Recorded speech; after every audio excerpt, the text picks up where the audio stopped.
were two shows when I walked into Briggs Opera House the very first time, and I said there are two shows that I want to see in Briggs Opera House, and one of them was a chorus line because of the intimacy of the space, and the other one was Spitfire Grill. Percy comes up with this idea and says, why don't you raffle it off?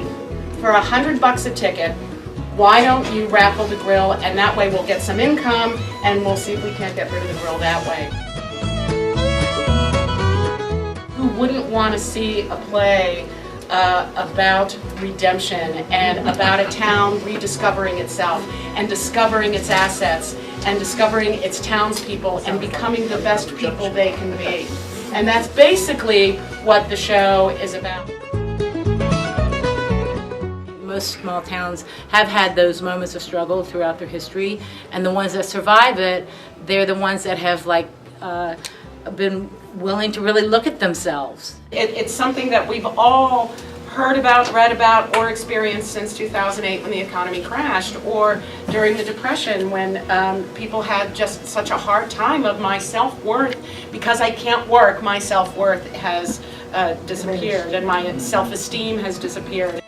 The music is so accessible, so it's not, it's almost has a folky feel to it, which I think is very easy to listen to. Musical makeup is a keyboard, a guitar and mandolin, a violin, a cello, and an accordion.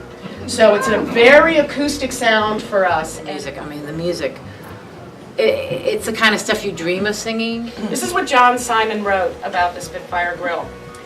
It is not often that material moves me to tears, but this was one of those occasions.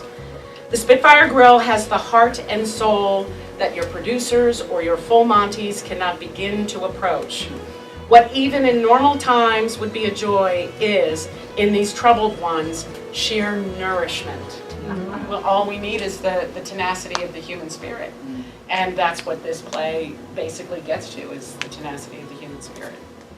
So, you need any reason at all to embrace life again, the musical you've waited for has arrived.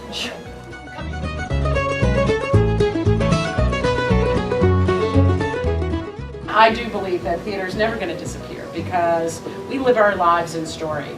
Just saying, hey Jim, how are you? That's a story waiting to be told.